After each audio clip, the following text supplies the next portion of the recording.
Mi nombre es Margot Hayes y tengo 66 años. Lo que estoy a punto de contarte cambió mi vida para siempre. El funeral de mi esposo Ernest fue el día más silencioso de mi vida. Allí, junto a su tumba, recibí un mensaje de un número desconocido que me heló la sangre. Estoy vivo. Ese no soy yo en el ataúd, respondí con las manos temblando. ¿Quién eres? La respuesta me dejó sin aliento. No puedo decirlo. Ellos están vigilando. No confíes en nuestros hijos. Ese momento partió mi alma en dos. Mi mundo se derrumbó cuando vi a Charles y Henry, mis propios hijos, parados junto al ataúd con expresiones extrañamente calmadas. Algo estaba mal. Sus lágrimas parecían forzadas, sus abrazos tan fríos como el hielo. Por 42 años, Ernest había sido mi compañero, mi refugio, mi razón de vivir. Lo conocí cuando tenía 24 años en el pequeño pueblo de Spring Creek. Crecimos en los mismos caminos polvorientos, compartiendo sueños modestos. Yo limpiaba casas para mantener a mi madre enferma mientras Ernest reparaba bicicletas en un pequeño taller que heredó de su padre. Éramos pobres, pero éramos felices. Teníamos algo que el dinero no puede comprar. Amor verdadero. Recuerdo la primera vez que me habló. Era un martes por la mañana. Yo caminaba hacia el mercado con mi vestido verde desteñido y zapatos gastados. Él salió de su taller con las manos manchadas de grasa y me sonrió con una timidez que me hizo enamorarme de él instantáneamente. Buenos días, Margot, dijo con voz suave. ¿Necesitas que revise tu bicicleta? No tenía bicicleta, pero inventé una excusa solo para hablar con él. Esa conversación se convirtió en citas bajo el gran roble viejo en el parque de la plaza del pueblo, luego en promesas de amor eterno y finalmente en una boda simple llena de esperanza. Los primeros años fueron duros. Vivíamos en una casa de 2 habitaciones con techo de lata. Cuando llovía, poníamos ollas por toda la casa para recoger las goteras, pero éramos felices. Ernest trabajaba desde que salía el sol hasta que se ponía en su taller. Y yo cosía ropa para las mujeres del pueblo. Cuando nació Charles, pensé que mi corazón estallaría de felicidad. Era un bebé hermoso con los ojos grandes de su padre y mi sonrisa. 2 años después, llegó Henry, igual de perfecto. Los crié con todo el amor del mundo, sacrificando mis propias necesidades por las de ellos. Ernest era un padre maravilloso. Los llevaba a pescar al río los domingos, les enseñaba a arreglar cosas con sus manos y les contaba historias antes de dormir. Yo los alimentaba, los vestía y los consolaba cuando lloraban. Éramos una familia unida, o eso creía yo. A medida que crecieron, las cosas empezaron a cambiar. Charles, el mayor, siempre fue ambicioso. Desde pequeño preguntaba por qué vivíamos tan modestamente, porque no teníamos un carro como otras familias. Henry seguía su ejemplo en todo, como siempre lo había hecho. Cuando Charles cumplió 18 años, Ernest le ofreció un trabajo en el taller, pero lo rechazó con desprecio. No quiero ensuciarme las manos como tú, papá. Voy a ser alguien importante. Esas palabras hirieron profundamente a Ernest, aunque nunca me lo dijo. Lo veía sentado en el porche por la noche, mirando las estrellas con una expresión de tristeza. Su hijo había rechazado no solo su trabajo, sino toda su forma de vida. Los años pasaron, y para mi sorpresa, Charles logró hacerse un nombre en el mundo de los negocios. Consiguió un trabajo en una empresa de bienes raíces en la ciudad. Henry lo siguió poco después. Ambos comenzaron a ganar dinero, mucho más de lo que Ernest y yo habíamos visto jamás. Al principio, estaba tan orgullosa. Mis hijos habían logrado lo que nosotros nunca pudimos, escapando de la pobreza y construyendo una vida mejor. Pero poco a poco, esa alegría se convirtió en tristeza. Las visitas se volvieron menos frecuentes y las llamadas telefónicas más cortas. Cuando venían, llegaban en carros caros, vestidos con trajes elegantes, hablando de inversiones y propiedades. Nos miraban con una mezcla extraña de lástima y vergüenza. Mamá, me dijo Charles durante una de sus visitas esporádicas, tú y papá deberían mudarse a un lugar mejor. Esta casa se está cayendo a pedazos. Tenía razón. Pero esa casa guardaba todos nuestros recuerdos.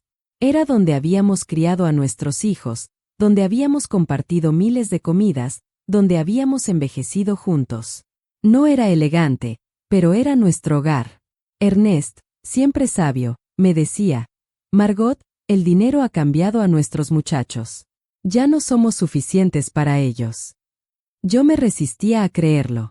Seguía justificando sus ausencias, sus llamadas breves, sus promesas rotas. Están ocupados construyendo sus vidas, me decía a mí misma.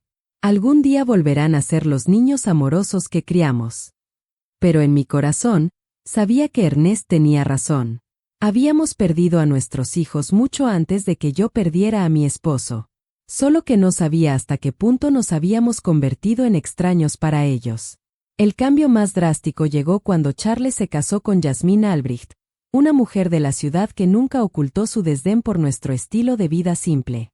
La primera vez que la trajo a casa, llegó con tacones altos que se hundían en la tierra de nuestro porche y un elegante vestido rojo que parecía más caro que todo lo que yo había tenido en mi vida. Mucho gusto, dijo con una sonrisa forzada, apenas extendiendo las puntas de sus dedos para saludarme. Sus ojos recorrieron nuestra humilde casa con una expresión que no pude descifrar, pero que me hizo sentir pequeña. Durante la cena, Jasmine apenas tocó la comida que había preparado con tanto amor. Movía el pastel de carne en su plato y cortaba pedacitos de pollo, pero casi no comía nada. Charles parecía nervioso, disculpándose constantemente por cosas de las que nunca antes se había avergonzado. La próxima vez los llevaremos a un restaurante, le susurró a Jasmine, pensando que no podía oír, pero lo escuché. Cada palabra atravesó mi corazón como un cuchillo. Henry, por su parte, permaneció soltero, pero adoptó la misma actitud distante que su hermano. Sus visitas se limitaban a ocasiones especiales, e incluso entonces, siempre parecía tener prisa por irse. Estaba constantemente en su teléfono, cerrando negocios, incluso durante nuestras conversaciones. Mamá, tengo que irme, siempre decía antes de tiempo. Tengo una reunión importante temprano mañana. Los domingos familiares se convirtieron en un recuerdo lejano. Las navidades se volvieron frías y formales. Mis hijos traían regalos caros que no necesitábamos. Se quedaban 2 o 3 horas y luego se iban con evidente alivio. Ernest y yo envejecimos solos, consolándonos el uno al otro. Él continuó trabajando en su taller, aunque sus manos ya no tenían la misma fuerza. Yo continué con mi costura, pero mis ojos ya no eran los mismos. Nos las arreglábamos con nuestros pequeños ingresos, orgullosos de no pedirles nada a nuestros hijos exitosos. ¿Sabes cuál es la parte más triste de todo esto, Margot?, me dijo Ernest una noche mientras tomábamos café en el porche. No es que tengan dinero, es que el dinero les ha hecho creer que ya no somos importantes. Tenía razón como siempre. Mis hijos no solo habían cambiado financieramente, habían cambiado en sus corazones. Ya no éramos sus padres amados. Éramos un recordatorio incómodo de un pasado que querían olvidar. Las cosas empeoraron cuando Charles compró una casa de 200,000 pesos en un barrio exclusivo de la ciudad. Henry hizo lo mismo poco después, invirtiendo en un condominio de lujo que costó 150,000 pesos. De repente, nuestros hijos eran dueños de fortunas que ni siquiera podíamos imaginar. Deberían vender esta casa y mudarse a una comunidad de retiro, sugirió Jasmine durante una de sus raras visitas. Hay algunos lugares muy bonitos para personas de su edad. Estarían más cómodos. La palabra comunidad me golpeó como una bofetada. Una comunidad de retiro. Después de 40 años de construir nuestro hogar, después de criar a estos hijos con tanto amor, querían enviarnos a un asilo. No necesitamos un asilo, respondió Ernest con la dignidad que siempre lo caracterizó. Estamos bien aquí en nuestra casa. Pero vi la expresión en las caras de Charles y Henry. Apoyaban la idea de Jasmine. Para ellos, éramos una carga, un problema que resolver de la manera más conveniente. Fue entonces cuando comenzaron las sugerencias más directas. Charles llegó un día con papeles en la mano, documentos que había preparado sin consultarnos. Papá, mamá, dijo con esa sonrisa falsa que había perfeccionado. He estado pensando en su futuro.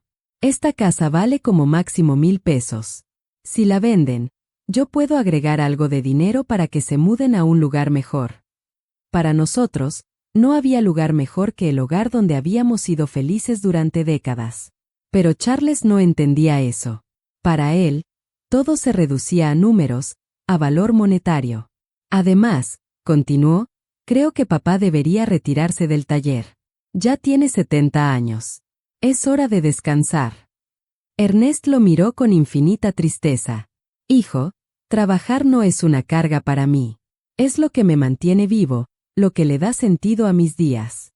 Pero podrías lastimarte, insistió Henry, respaldando a su hermano, como siempre lo hacía. A tu edad, un accidente sería muy peligroso. Sus palabras sonaban preocupadas, pero sentí algo más detrás de ellas, una impaciencia, una urgencia que no podía comprender del todo. Los meses siguientes fueron tensos. Mis hijos aumentaron la presión para que vendiéramos la casa. Trajeron agentes inmobiliarios sin avisarnos. La hicieron evaluar sin nuestro permiso. Incluso comenzaron a hablar sobre lo que sería mejor para todos. Mira, nos dijo Charles durante una cena particularmente incómoda. Yasmín y yo hemos decidido tener hijos pronto. Necesitaremos ayuda con los gastos. Si venden la casa y se mudan a un lugar más pequeño, ese dinero podría ser una herencia anticipada. ¿Una herencia anticipada? Estaba pidiendo nuestra herencia mientras todavía estábamos vivos. La audacia de la solicitud me dejó sin palabras. Ernest permaneció calmado, pero vi su mandíbula tensarse. Hijo, cuando tu madre y yo muramos, todo lo que tenemos será tuyo. Pero mientras estemos vivos, nuestras decisiones son nuestras. No seas terco, interrumpió Henry con una dureza que nunca había visto en él. Ya están viejos. No pueden seguir viviendo en el pasado. Esa noche, después de que se fueron, Ernest y yo nos quedamos despiertos hablando hasta el amanecer. Por primera vez en nuestro matrimonio, discutimos la posibilidad de que nuestros hijos no fueran las personas que pensábamos que habíamos criado. Algo está mal, Margot, me dijo mi esposo con una mirada de preocupación que nunca había visto en sus ojos. Esto no es solo ambición o impaciencia. Hay algo más oscuro detrás de toda esta presión. No tenía idea de cuán profundamente correctas eran sus palabras. No podía imaginar que mis propios hijos estaban planeando algo que cambiaría nuestras vidas para siempre. No sabía que la tragedia que se avecinaba no sería un accidente del destino, sino una conspiración cuidadosamente orquestada por las dos personas en las que más confiaba en el mundo. La última conversación normal que tuve con Charles fue 3 semanas antes de la muerte de Ernest. Vino solo, sin Yasmín, y parecía más serio de lo habitual. Mamá, dijo, sentándose en la mesa de la cocina donde había desayunado tantas veces cuando era niño.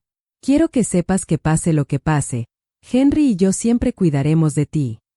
Sus palabras me tranquilizaron en ese momento, pero ahora, recordándolas junto a la tumba de Ernest, me estremecen. ¿Por qué dijo pase lo que pase? ¿Qué sabía que yo no sabía? El accidente que lo cambió todo sucedió un martes por la mañana. Ernest había salido temprano al taller, como lo había hecho cada día durante más de 40 años. Yo estaba en la cocina preparando su almuerzo favorito, pastel de carne y puré de papas, cuando sonó el teléfono con una urgencia que me heló la sangre. Señora Hayes, preguntó una voz que no conocía. Llamo del Hospital Memorial. Su esposo ha tenido un accidente grave. Necesita venir inmediatamente. Las palabras se difuminaron en mi mente como tinta y agua. El mundo se detuvo. Mis piernas se volvieron gelatina y tuve que agarrarme del marco de la puerta para no caer. ¿Qué pasó? ¿Está bien? ¿Está vivo? Está en la UCI. Señora, por favor venga lo más pronto posible. El viaje al hospital fue una pesadilla borrosa.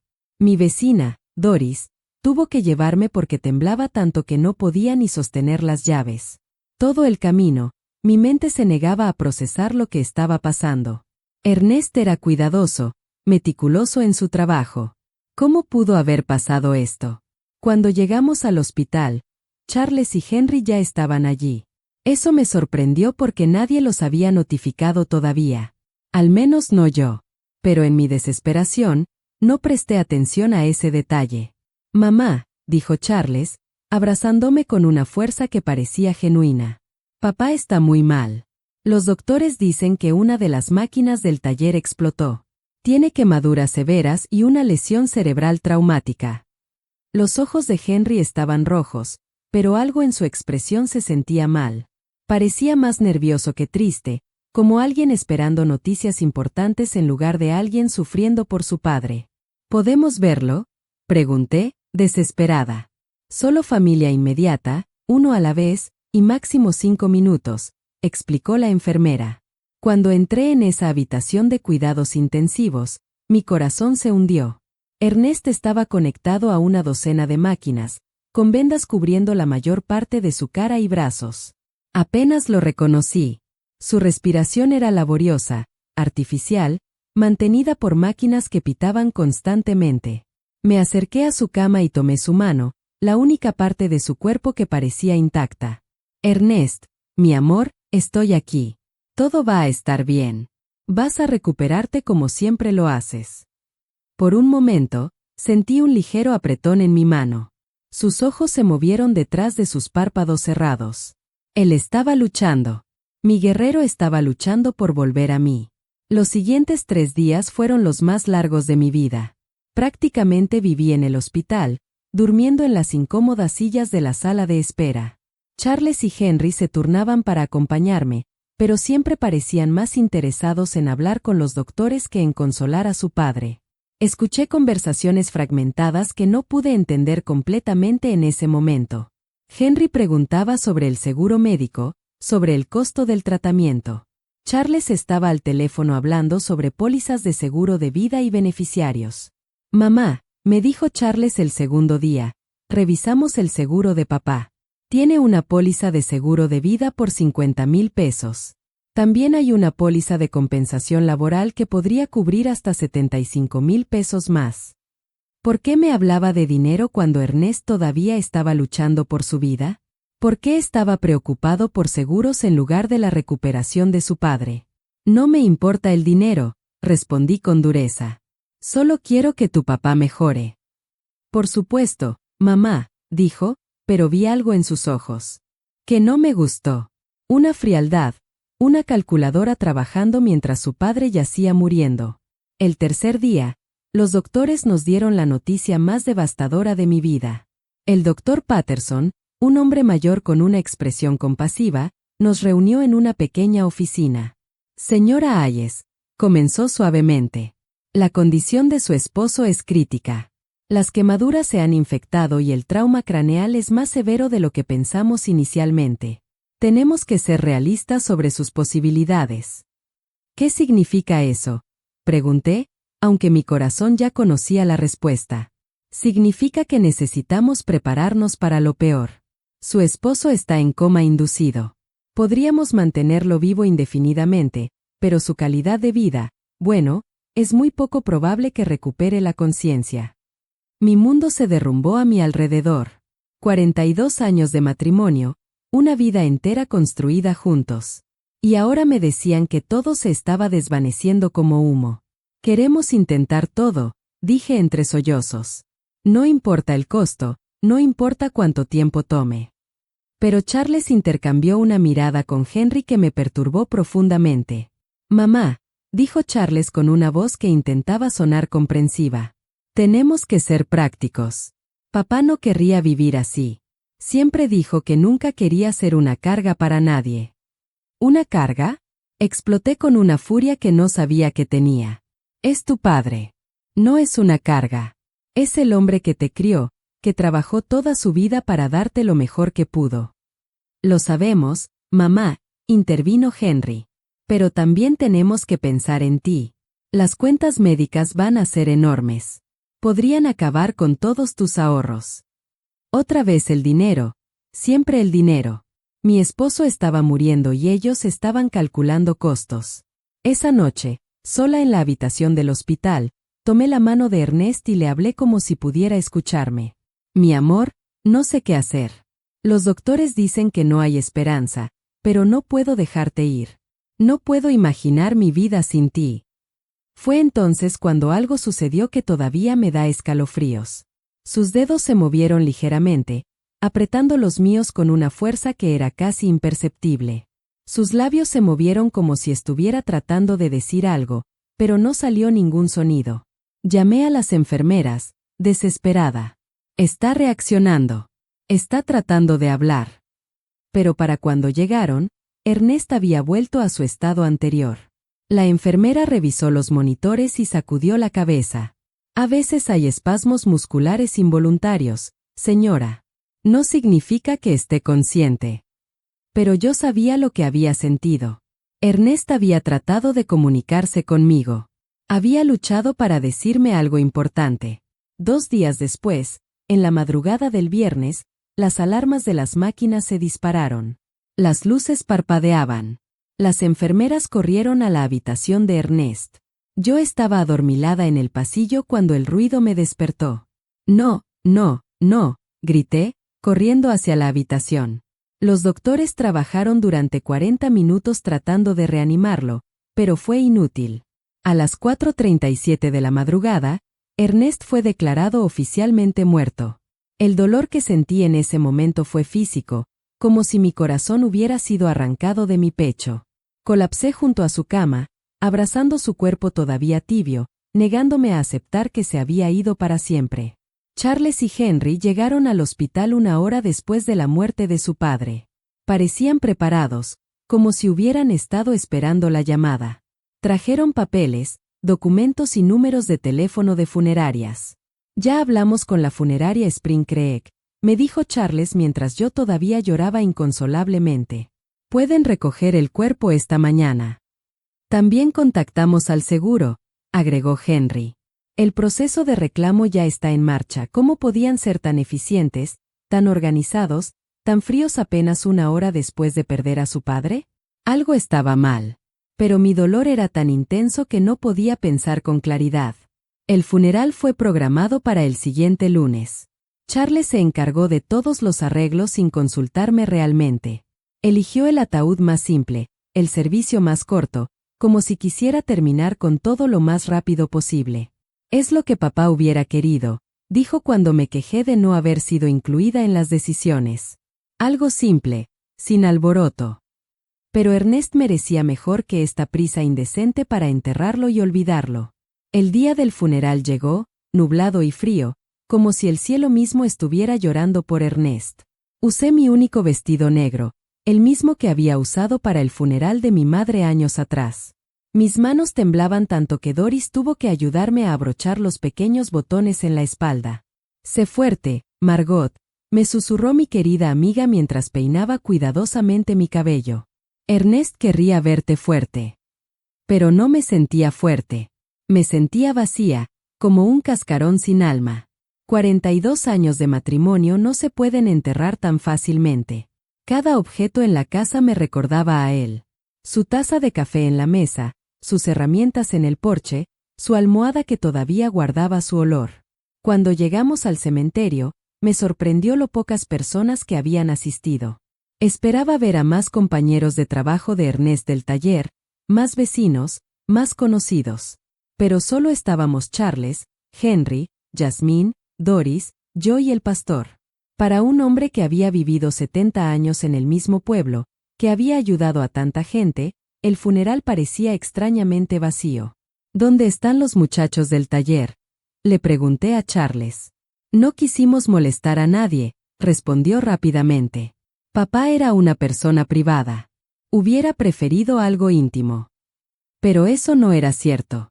Ernest amaba a su comunidad. Se preocupaba por sus vecinos. Hubiera querido que vinieran a despedirse. ¿Por qué Charles había decidido hacer todo tan secreto, tan apresurado? Durante el servicio, observé a mis hijos con un extraño distanciamiento emocional. Charles tenía una expresión solemne apropiada para la ocasión, pero sus ojos constantemente miraban hacia su reloj. Henry parecía inquieto, como si tuviera cosas más importantes que hacer. Jasmine revisaba discretamente su teléfono detrás de su velo negro. Así era como se estaban despidiendo de su padre, con impaciencia y distracciones. El pastor habló sobre la vida eterna, sobre el descanso bien merecido, sobre reunirse con Dios. Sus palabras se sentían huecas en mi corazón destrozado. No quería que Ernest descansara en paz. Quería que volviera a casa conmigo, que siguiéramos envejeciendo juntos, que siguiéramos tomando café en el porche cada tarde. Cuando fue el momento de tirar tierra sobre el ataúd, mis piernas se negaron a sostenerme. Doris tuvo que apoyarme mientras sollozaba incontrolablemente. El sonido de la tierra golpeando la madera era final, concluyente, sin esperanza. Fue en ese momento exacto, parada junto a la tumba de mi esposo, que mi teléfono vibró. Un mensaje de texto de un número desconocido. Estoy vivo. Ese no soy yo en el ataúd. Mi corazón se detuvo. Las letras bailaban frente a mis ojos como si estuviera alucinando. Estaba perdiendo la cabeza por el dolor. Con manos temblorosas, respondí, ¿quién eres? La respuesta llegó inmediatamente. No puedo decirlo. Ellos están vigilando. No confíes en nuestros hijos. El teléfono cayó de mis manos como si estuviera ardiendo. Doris se agachó para recogerlo, pero la detuve abruptamente.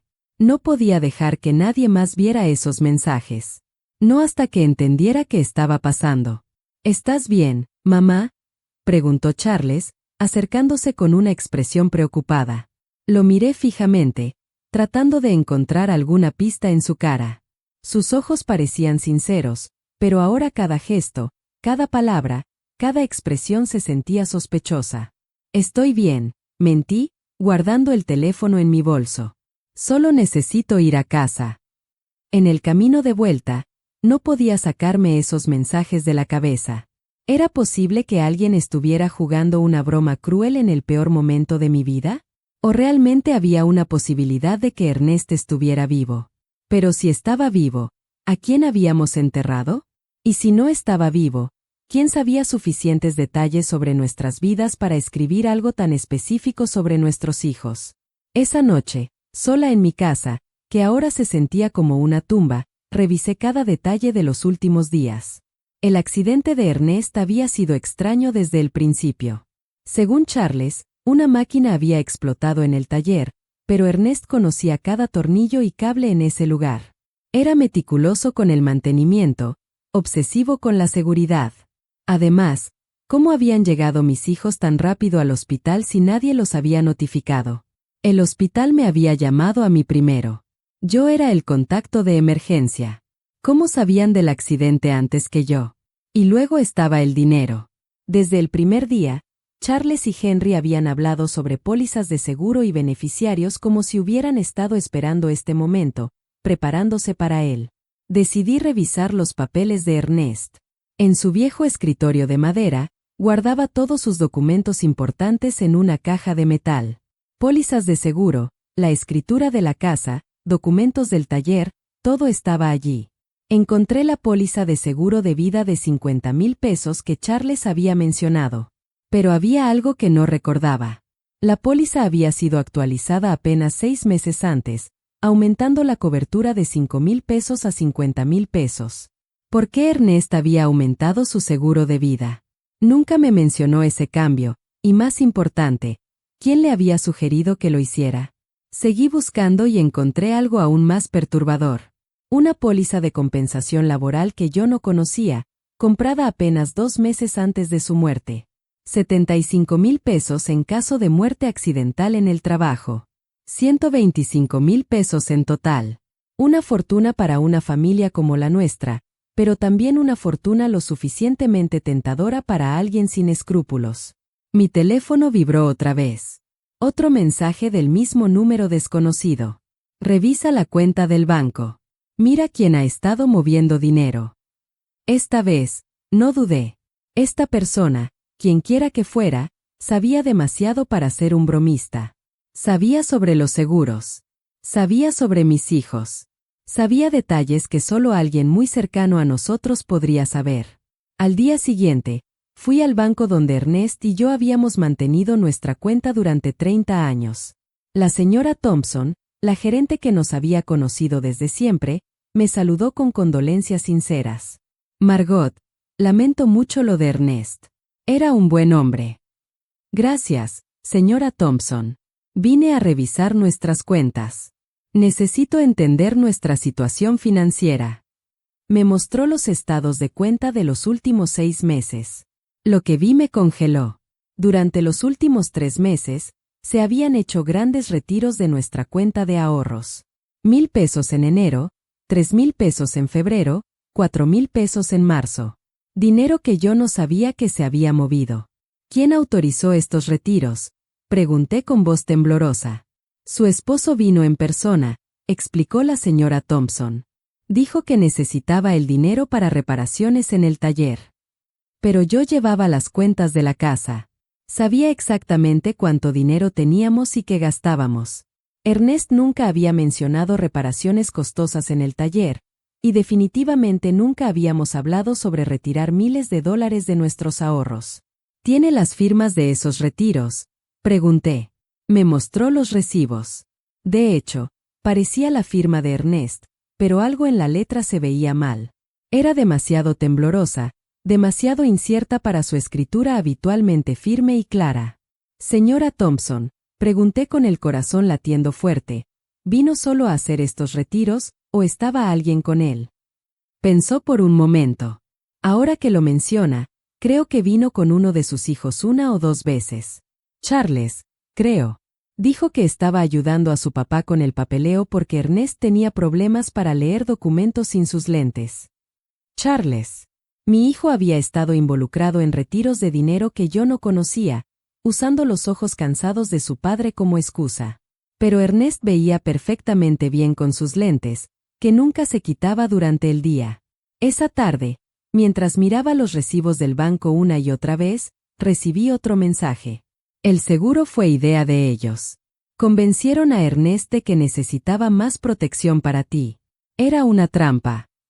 Ya no podía negar la evidencia que se acumulaba frente a mí. Las pólizas de seguro misteriosamente aumentadas, los retiros de dinero no autorizados, la presencia de Charles en transacciones de las que no sabía nada. Su sospechosa eficiencia al organizar el funeral, su frialdad durante la agonía de su padre. Pero la pregunta que me aterraba era, si realmente habían planeado la muerte de Ernest, ¿cómo lo habían hecho? ¿Y quién me estaba enviando estos mensajes? ¿Cómo sabía esta persona tanto sobre lo que había pasado? Los siguientes días se convirtieron en una pesadilla de dudas y sospechas. Cada una de las sonrisas de Charles, cada uno de los abrazos de Henry, cada palabra de condolencia se sentía como una máscara ocultando algo siniestro. Pero necesitaba más pruebas antes de poder aceptar una verdad tan horrible como la que estaba tomando forma en mi mente. Mi teléfono seguía recibiendo mensajes del número misterioso. Ve al taller de Ernest. Busca en su escritorio. Hay cosas que no viste. Decidí ir al taller por primera vez desde el accidente. Charles había dicho que una máquina había explotado. Pero cuando llegué, encontré algo completamente diferente de lo que esperaba. El taller estaba extrañamente limpio, demasiado limpio para haber sido la escena de una explosión. No había marcas de quemaduras en las paredes, ni escombros, ni señales de la destrucción que un accidente tan grave debería haber causado. ¿Dónde está la máquina que explotó?, pregunté en voz alta. Busqué por todo el taller y encontré cada máquina en su lugar, funcionando perfectamente. La soldadora, el compresor, la sierra eléctrica, todas estaban intactas. ¿Qué entonces había sido la causa del accidente? En el escritorio de Ernest, encontré algo que me heló la sangre. Una nota escrita con su letra, fechada 3 días antes de su muerte. Charles insiste en que necesito más seguro. Dice que es para Margot. Pero algo no se siente bien. No confío en sus intenciones. Debajo de esa nota había otra. Henry me trajo unos papeles para firmar. Dice que son para modernizar el taller, pero no entiendo de qué se trata. ¿Por qué toda la prisa? Mi esposo había tenido sospechas. Había intuido las malas intenciones de nuestros hijos, pero había muerto antes de poder decírmelo. Seguí buscando y encontré un sobresellado con mi nombre. Lo abrí con manos temblorosas. Era una carta de Ernest. Mi queridísima Margot, si estás leyendo esto, significa que algo me ha pasado. En los últimos meses, he notado cambios extraños en Charles y Henry. Están demasiado interesados en nuestro dinero, en los seguros, en que vendamos la casa. Yasmín está poniendo mucha presión sobre ellos. Ayer, Charles me dijo que debería preocuparme más por mi seguridad porque a mi edad, cualquier accidente podría ser fatal. No sé por qué, pero esas palabras sonaron como una amenaza. Te amo, Margot. Si algo me pasa, no confíes en nadie ciegamente, ni siquiera en nuestros hijos. La carta cayó de mis manos. Ernest había presentido su propia muerte. Había visto las señales que yo, cegada por el amor maternal, había ignorado. Esa noche, Charles vino a visitarme. Llegó con una botella de vino y una sonrisa que ahora parecía completamente falsa. Mamá, he estado pensando en tu futuro, dijo, sirviéndose una copa sin preguntar si yo quería una. El dinero del seguro ya está en proceso. Serán 125,000 pesos. ¿Cómo sabes la cantidad exacta? Pregunté, fingiendo inocencia. Bueno, yo ayudé a papá con el papeleo del seguro. Él quería asegurarse de que tuviera suficiente dinero para vivir cómodamente. Una mentira. Ernest nunca había querido aumentar el seguro. Según su propia nota, había sido presionado por Charles. ¿Y qué crees que debería hacer con ese dinero? Pregunté, observando cuidadosamente su reacción. Sus ojos se iluminaron con un brillo que me dio escalofríos. Podrías comprar una casa más pequeña y acogedora. O mejor aún, mudarte a una buena comunidad de retiro donde tendrías compañía y atención médica. Henry y yo podríamos manejar tu dinero para que rinda más. Manejar mi dinero. Solo queremos cuidarte, mamá. A tu edad, es fácil ser estafada o tomar malas decisiones financieras. Nosotros sabemos de inversiones, de negocios. Podríamos triplicar esa cantidad en unos años, triplicar mi dinero o hacerlo desaparecer en sus propios bolsillos. Déjame pensarlo, dije, tratando de ganar tiempo. Por supuesto, dijo Yasmín con su dulzura falsa. Pero no por mucho tiempo. Por tu propio bien. Después de que se fueron, me senté en mi cocina, temblando de rabia y miedo. Mis propios hijos, mi carne y sangre, no solo habían asesinado a su padre, sino que ahora estaban planeando robar todo lo que me quedaba. Esa noche, mi teléfono vibró con un mensaje más largo que los otros. Mañana, ve a la estación de policía. Pide el reporte del accidente de Ernest. Hay contradicciones que necesitas saber. Al día siguiente, fui a la estación de policía local. El sargento O'Connell, que había conocido a Ernest durante años, me saludó amablemente. ¿El reporte del accidente de su esposo? Preguntó con una expresión confundida. ¿Qué accidente, señora Hayes? Del taller. Cuando la máquina explotó. El sargento revisó sus archivos y sacudió la cabeza. No tenemos ningún reporte de una explosión en el taller de Ernest aquí. De hecho, no tenemos ningún reporte de un accidente laboral que involucre a su esposo. Sentí que el mundo se tambaleaba bajo mis pies. Pero mi hijo dijo que fue un accidente en el taller. Por eso estaba en el hospital. Señora Hayes, su esposo llegó al hospital el martes por la mañana, pero no por un accidente laboral. Según el reporte médico que tengo aquí, llegó inconsciente con síntomas de envenenamiento. Envenenamiento. Los doctores encontraron rastros de metanol en su sangre, una cantidad suficiente para causar ceguera, daño cerebral y eventualmente la muerte. El hospital debería haberle informado de este envenenamiento. No había sido una explosión. No había sido un accidente laboral. Alguien había envenenado deliberadamente a mi esposo.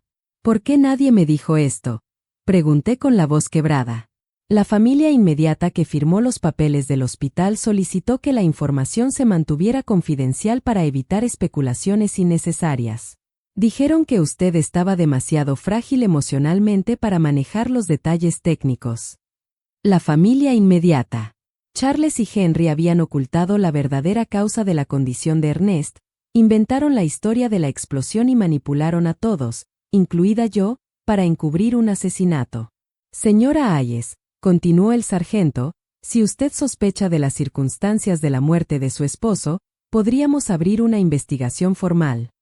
Tenía más que sospechas. Estaba segura de que mis propios hijos habían asesinado a su padre por dinero. Esa tarde, Henry vino a casa con un ramo de flores y la misma sonrisa falsa que Charles. ¿Cómo estás, mamá? Te ves cansada. Estoy bien, mentí, observando cada uno de sus gestos desde una nueva perspectiva. Solo estoy pensando en el futuro. Eso es bueno. Charles y yo hemos estado hablando. Creemos que deberías vender la casa pronto mientras está fresca en el mercado inmobiliario. ¿Por qué la prisa? Bueno, las casas viejas pierden valor rápidamente y necesitas liquidez. Gastos del funeral, cuentas médicas pendientes.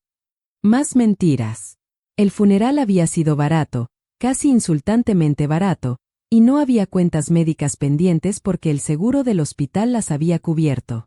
Henry, dije, mirándolo directamente a los ojos. ¿Sabías que tu papá no murió por un accidente laboral? Por una fracción de segundo, vi pánico en su expresión, pero se recuperó rápidamente. ¿De qué estás hablando, mamá? Fui a la estación de policía. No hay reporte de una explosión en el taller de tu papá. Esta vez, el pánico fue más evidente. Mamá, no deberías estar haciendo cosas como esas. Te van a confundir. El dolor te está afectando. ¿El dolor me está afectando o ustedes me han estado mintiendo? Se levantó bruscamente, derramando el café que le había servido. Creo que necesitas descansar. Hablaremos cuando estés más calmada. Se fue rápidamente, pero no antes de hacer una llamada telefónica desde el porche. Aunque no pude escuchar las palabras, el tono era urgente, preocupado. Esa noche, recibí el mensaje más revelador hasta ahora. Vendrán juntos mañana. Van a tratar de convencerte de que estás loca, de que el dolor te está haciendo imaginar cosas. No les creas, y no tomes nada que te ofrezcan para comer o beber. La predicción del mensaje misterioso se cumplió exactamente como había advertido. Al día siguiente, Charles y Henry llegaron juntos a mi casa, acompañados por Yasmín. Tenían expresiones de preocupación exagerada y una bolsa de pasteles de la panadería del centro. Mamá, estamos muy preocupados por ti, comenzó Charles con una voz melosa. Los vecinos nos han dicho que has estado actuando extraño. Doris dice que has estado hablando sola, que no estás comiendo bien. Doris nunca había dicho eso. Era solo otra mentira en su creciente colección. Yasmín trajo tus pasteles favoritos, agregó Henry, señalando la bolsa. E hicimos café especial de esa marca que tanto te gusta. Recordé las palabras del mensaje, no tomes nada que te ofrezcan para comer o beber. ¿Era posible que estuvieran planeando envenenarme también, tal como lo habían hecho con Ernest? Gracias, pero ya desayuné, dije, manteniéndome a distancia. Pero mamá, insistió Yasmín con una sonrisa que no llegaba a sus ojos. Necesitas comer bien. Has perdido mucho peso desde que murió papá Ernest. Estoy bien, repetí firmemente. Charles intercambió una mirada significativa con Henry. Era la misma mirada que habían compartido en el hospital cuando el doctor nos dio el pronóstico de Ernest. Mamá, dijo Charles, sentándose más cerca de mí. Queremos hablar contigo sobre algo importante. Henry y yo hemos estado consultando con algunos doctores sobre tu comportamiento reciente. ¿Mi comportamiento? Sí. Las preguntas extrañas que has estado haciendo, las visitas a la estación de policía, esa obsesión con detalles irrelevantes sobre papá. Es normal después de una pérdida tan grande, pero puede ser peligroso si no se trata. Henry asintió gravemente. Hablamos con el doctor Albrecht. Dice que es común que las personas mayores desarrollen paranoia después de perder a su pareja, especialmente mujeres de tu edad. Paranoia. Me estaban acusando de estar loca por descubrir sus mentiras. No estoy paranoica, dije con toda la firmeza que pude reunir. Solo estoy haciendo preguntas que debí haber hecho desde el principio. ¿Qué preguntas?, me desafió Charles. Como por qué no hay reporte policial del supuesto accidente de tu padre. Como porque el taller está perfectamente limpio si hubo una explosión. Como por qué retiraste 8,000 pesos de nuestra cuenta sin decirme nada. El silencio que siguió fue ensordecedor. Los tres intercambiaron miradas de pánico apenas disimulado. Mamá, dijo finalmente Henry, Esas cosas tienen explicaciones simples. Papá retiró ese dinero para reparaciones que quería hacer en secreto como una sorpresa para ti. ¿Qué sorpresa? Quería remodelar la casa, mintió Charles. Había contratado a unos trabajadores para arreglar el techo y pintar las paredes. Quería que fuera una sorpresa para tu cumpleaños. Si eso fuera cierto, ¿dónde estaban los trabajadores? ¿Dónde estaban los materiales? ¿Por qué nadie en el pueblo sabía de esta supuesta remodelación? Y sobre el reporte policial, continuó Charles, no todos los accidentes laborales requieren un reporte, especialmente cuando suceden en propiedad privada. Más mentiras. El sargento O'Connell había sido muy claro. Cualquier accidente laboral con lesiones graves requiere un reporte oficial. Mamá, intervino Yasmín con una voz dulce pero condescendiente. Solo queremos cuidarte. Por eso pensamos que sería mejor si te mudas a un lugar con atención médica especializada. Un asilo, corrigió Charles. Un hogar de cuidado especializado para personas que están pasando por un duelo complicado. Tienen psicólogos, enfermeras, actividades para mantenerte ocupada. Y mientras tanto, agregó Henry, podemos encargarnos de vender la casa, de manejar el dinero del seguro, todas esas cosas complicadas que no deberías tener que manejar en tu estado actual. Ahí estaba, el plan completo. Declararme mentalmente incompetente, ponerme en un asilo y tomar control de todo mi dinero. Primero habían asesinado a Ernest por el dinero del seguro, y ahora querían robarme a mí también. ¿Y si me niego? Les pregunté. ¿Por qué te negarías? Preguntó Charles con una sonrisa que me dio escalofríos. Solo queremos lo mejor para ti. Porque esta es mi casa. Aquí es donde construí mi vida con Ernest. Aquí es donde los crié a ustedes. Mamá, dijo Henry con un suspiro exagerado. No puedes vivir en el pasado para siempre. Papá se fue. Tienes que aceptarlo y seguir adelante.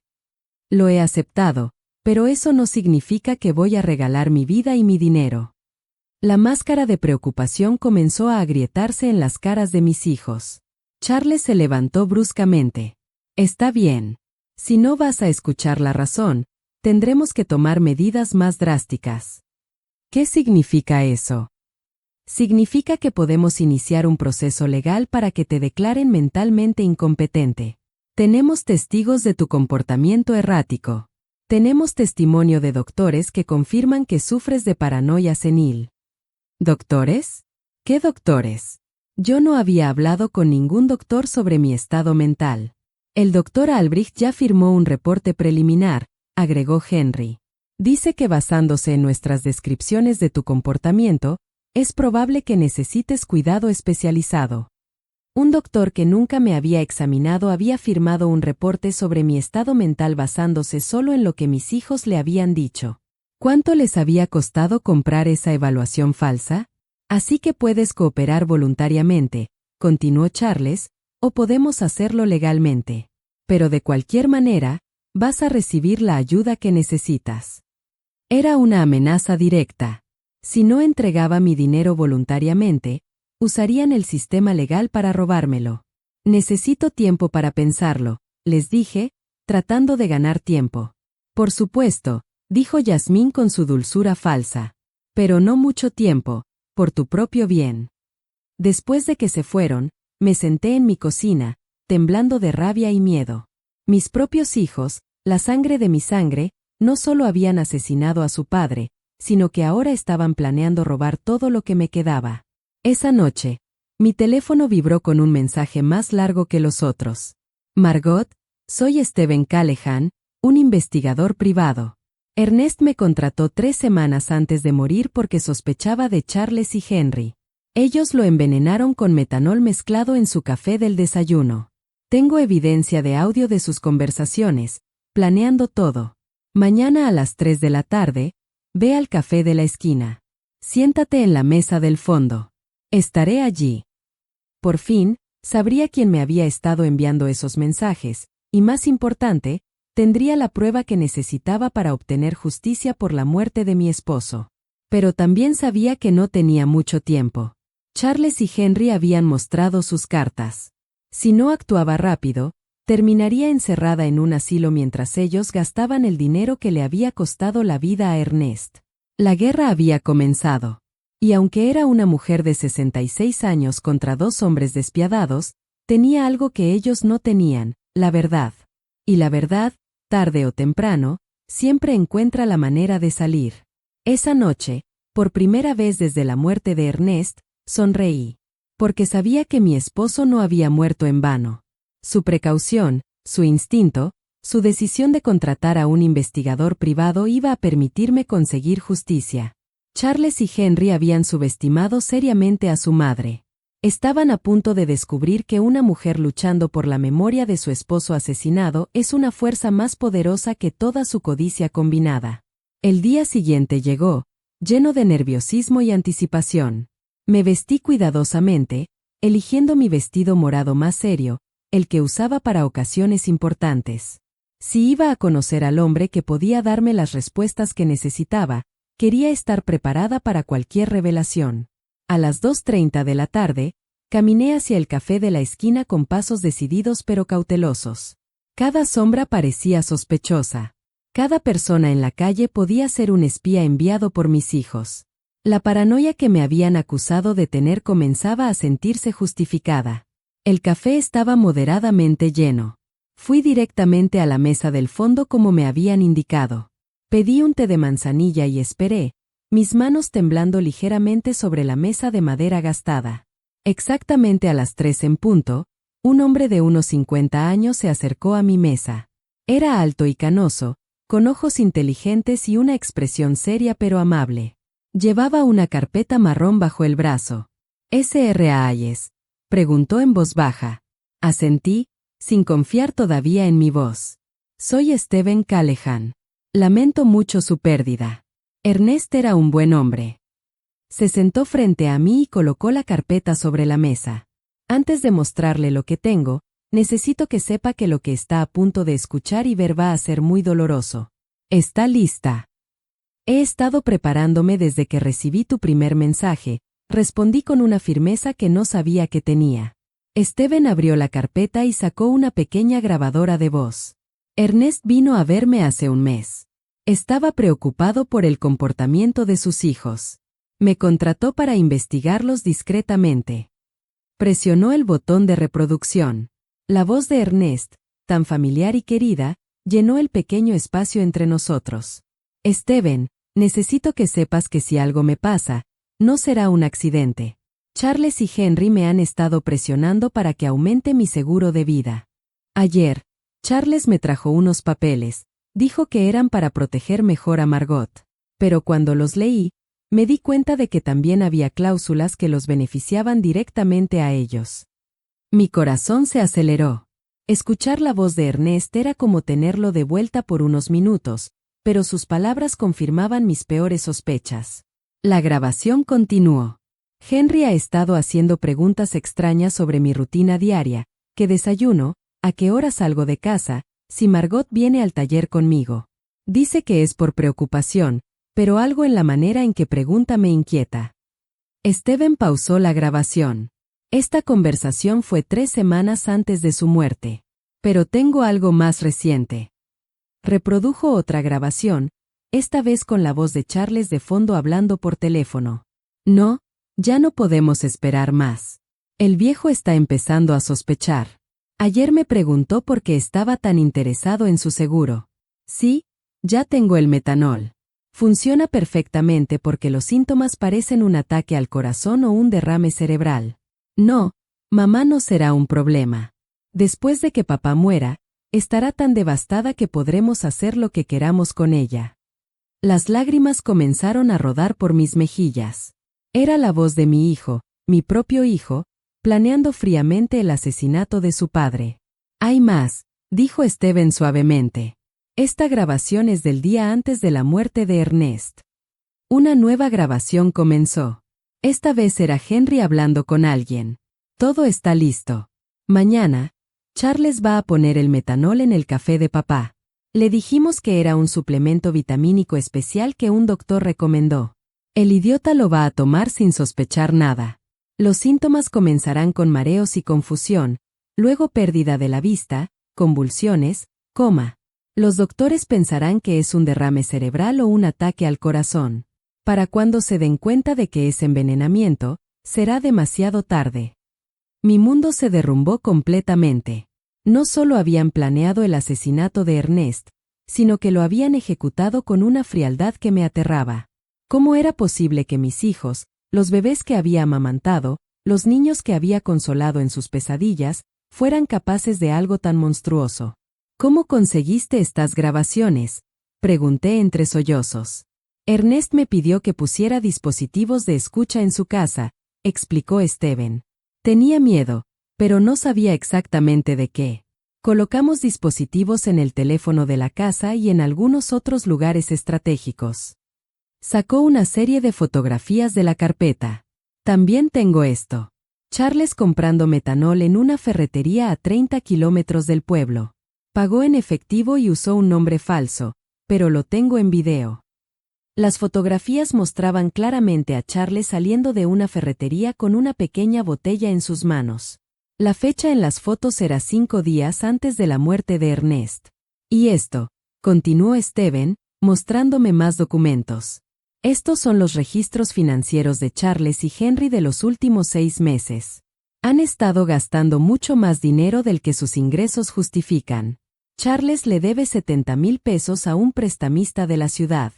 Henry tiene deudas de juego por 40,000 pesos. Estaban desesperados.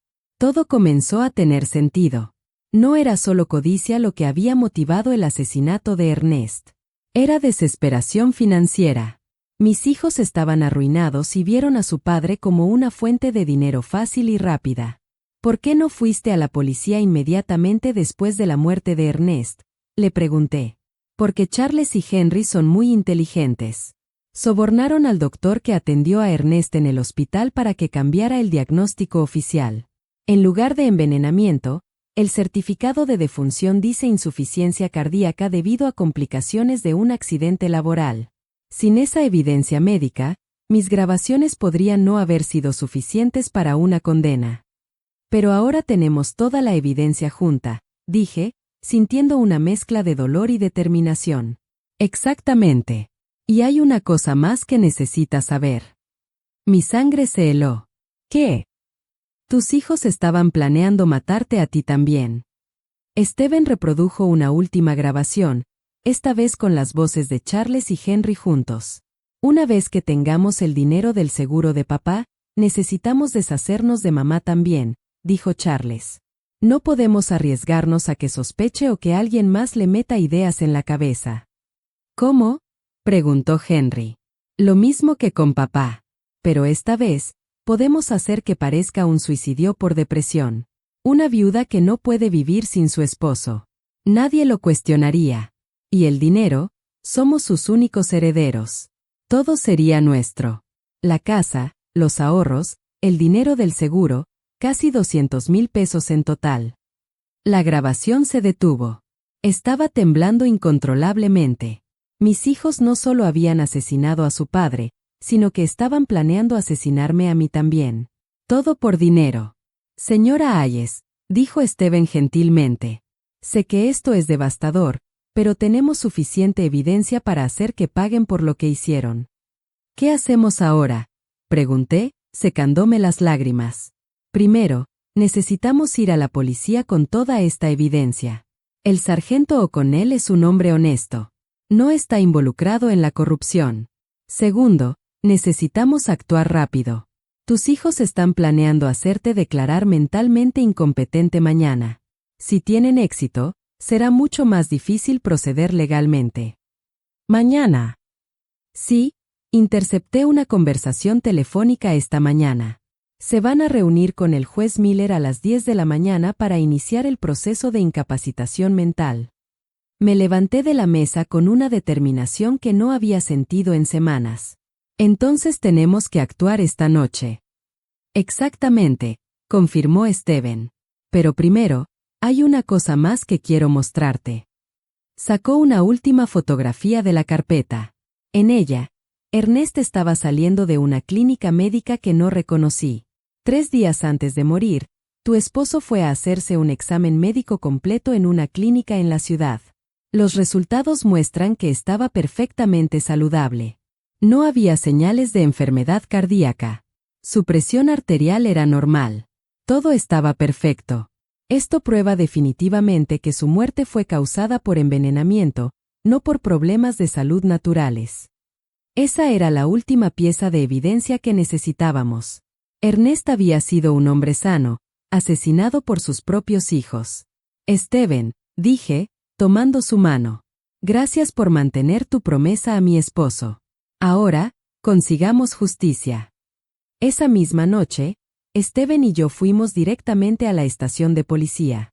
El sargento O'Connell estaba trabajando el turno de noche esa semana, lo cual era perfecto para nuestros propósitos. Cuando llegamos, eran las 8 de la noche y la estación estaba relativamente tranquila. Sargento O'Connell, dije con voz firme. Necesito presentar una denuncia formal por el asesinato de mi esposo, Ernest. El sargento me miró con sorpresa. ¿Asesinato? ¿Sr. Hayes? El certificado de defunción dice que murió por complicaciones cardíacas después de un accidente laboral. El certificado de defunción es falso, respondí, colocando la carpeta de Steven sobre su escritorio. Mi esposo fue deliberadamente envenenado con metanol por nuestros propios hijos. Durante las siguientes 2 horas, Steven y yo presentamos toda la evidencia. Las grabaciones de audio, las fotografías de Charles comprando metanol, los documentos bancarios mostrando los retiros no autorizados, los resultados médicos de Ernest que probaban su salud perfecta. Y finalmente, las conversaciones grabadas donde mis hijos confesaban tanto el asesinato de su padre como sus planes de matarme a mí. El sargento O'Connell escuchó cada grabación con una expresión cada vez más seria.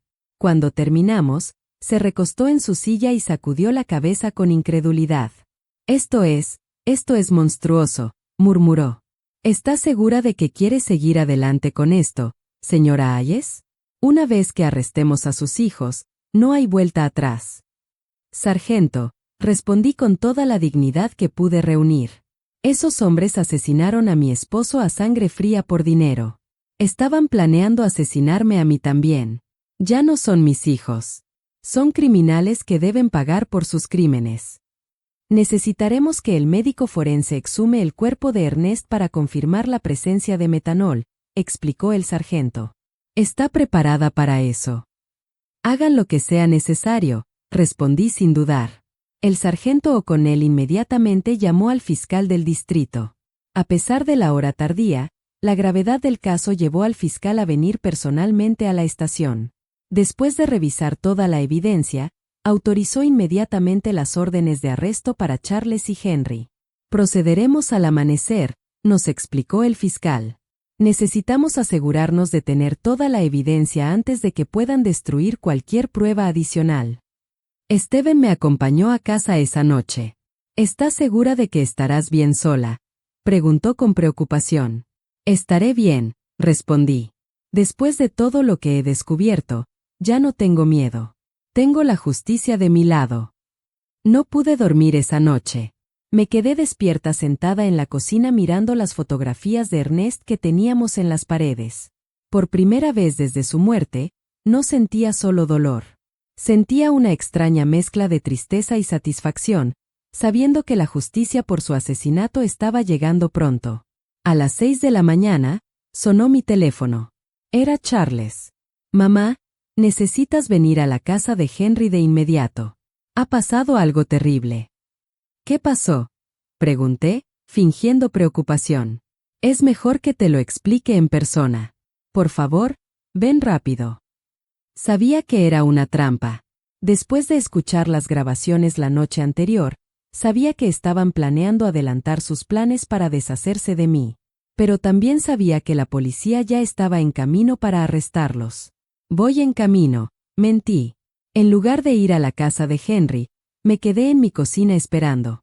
A las 7:30 de la mañana, vi desde mi ventana varios carros de policía dirigirse hacia las casas de mis hijos en diferentes direcciones. Mi teléfono sonó repetidamente durante la siguiente hora. Primero Charles, luego Henry, ambos con voces cada vez más desesperadas preguntando dónde estaba. Pero no contesté ninguna llamada. A las 9 de la mañana, el sargento O'Connell tocó a mi puerta. Señora Hayes, hemos arrestado a Charles y Henry. Están bajo custodia policial, acusados de asesinato en primer grado y conspiración para cometer asesinato. Sentí que mis piernas temblaban, pero esta vez no era de miedo. Era de alivio. ¿Cómo reaccionaron?, pregunté. Charles lo negó todo al principio, pero cuando le pusimos las grabaciones, se derrumbó.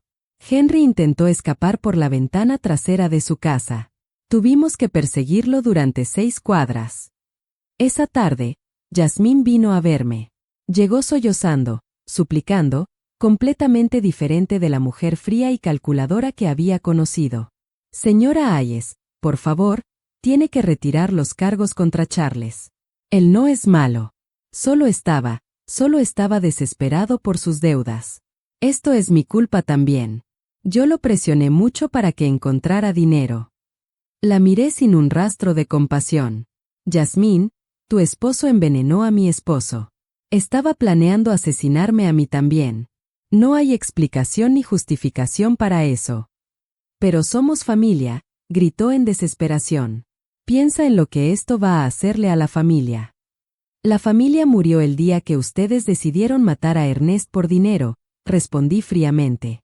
Ahora, por favor, sal de mi casa. 3 días después, se llevó a cabo la exhumación del cuerpo de Ernest.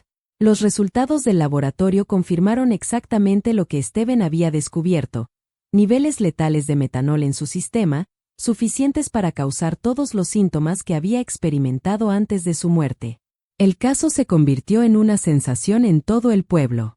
Nadie podía creer que 2 hijos hubieran asesinado a su propio padre por dinero. Los periódicos locales lo llamaron el crimen más cruel de la década. Durante las siguientes semanas, salieron a la luz más detalles durante la investigación. Charles realmente debía 70,000 pesos a prestamistas ilegales que habían comenzado a amenazarlo con violencia. Henry había perdido 40,000 pesos en casinos clandestinos y también enfrentaba amenazas. Habían visto el dinero del seguro de vida de Ernest como su única salvación. Pero su codicia los había llevado a aumentar las pólizas tan dramáticamente que había despertado las sospechas de su propio padre. También descubrimos que el doctor que había falsificado el certificado de defunción había recibido 10,000 pesos en efectivo de Charles. También fue arrestado por obstrucción de la justicia y falsificación de documentos oficiales. Steven me explicó todos los detalles del plan que Ernest había hecho con él. Tu esposo era más inteligente de lo que sus hijos creían. Sabía que algo malo se avecinaba, pero no sabía exactamente qué. Me contrató no solo para investigar a Charles y Henry, sino también para protegerte si algo le pasaba a él.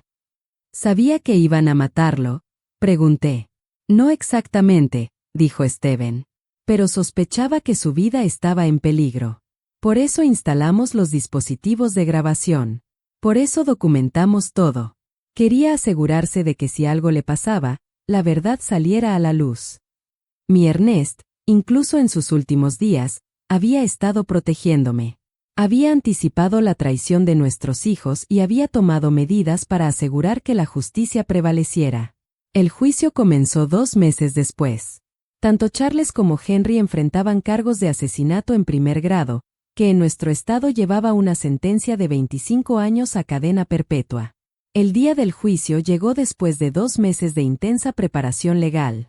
La sala del tribunal estaba completamente llena. Reporteros de varios periódicos regionales habían venido a cubrir lo que ya se conocía como el caso de los hijos asesinos. Todo el pueblo estaba allí. Vecinos, antiguos compañeros de trabajo de Ernest, incluso personas que apenas conocía pero que querían presenciar este momento histórico de justicia. Usé mi mejor vestido negro, el mismo que había usado para nuestra boda hace tantos años, pero que ahora representaba luto y dignidad. Steven me acompañó, sentándose a mi lado durante todo el proceso. Su presencia me dio la fuerza para enfrentar lo que sería el día más difícil de mi vida. Cuando vi a mis hijos entrar en la sala con esposas, vestidos con uniformes naranjes de prisión, mi corazón se rompió una vez más. Pero ya no sentía lástima por ellos. Solo sentía una profunda tristeza por la muerte moral que habían elegido mucho antes de asesinar físicamente a su padre. El fiscal presentó el caso con una precisión devastadora. Uno por uno, se reprodujeron las grabaciones para el tribunal. El silencio fue absoluto cada vez que se escuchaban las voces de Charles y Henry, planeando fríamente el asesinato de Ernest. Cuando el fiscal reprodujo la grabación donde planeaban matarme a mí también, varias personas en la audiencia jadearon de horror. Después de 3 días de testimonio devastador, los argumentos finales llegaron. El fiscal fue aplastante. Charles y Henry no son víctimas de las circunstancias. Son depredadores que vieron a sus propios padres como obstáculos financieros que tenían que ser eliminados.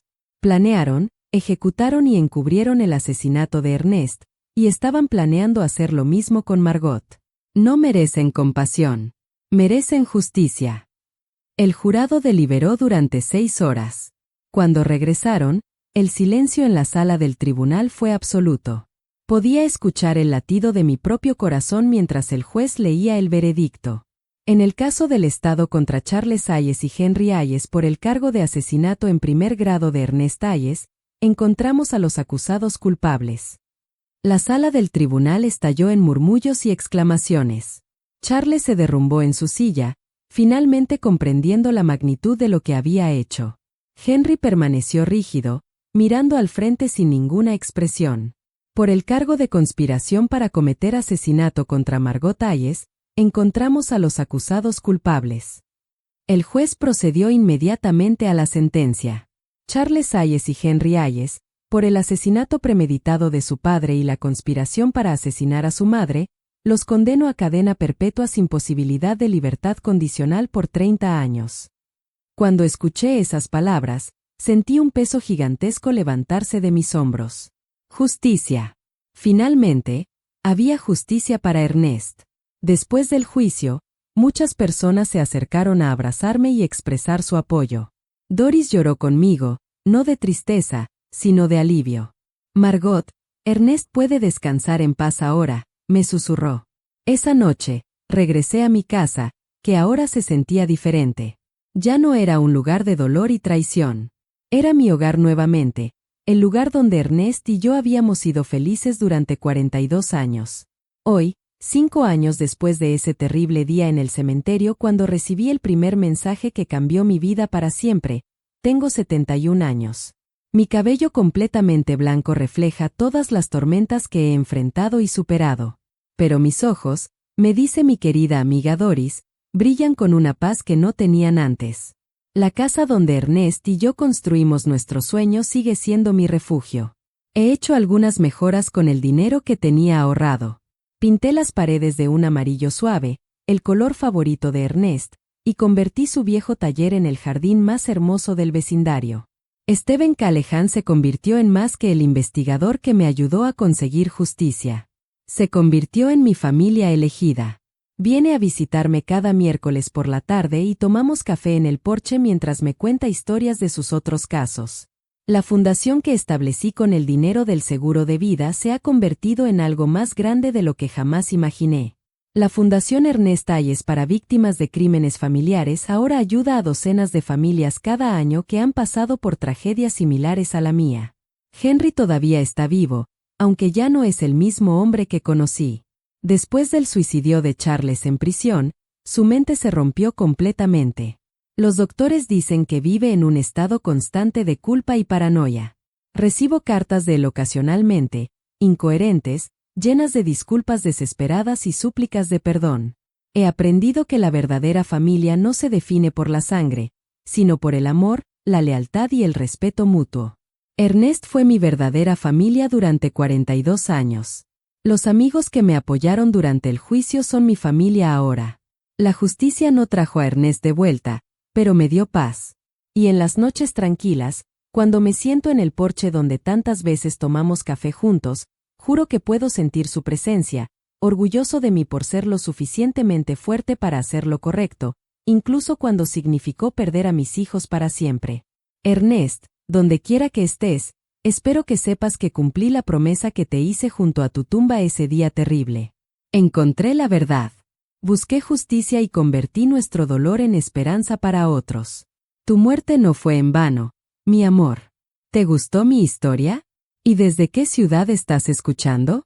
Nos vemos en los comentarios. Si te gustó la historia, puedes apoyarme enviando un super gracias para que pueda seguir trayendo más historias como esta. Muchísimas gracias por tu dulce apoyo.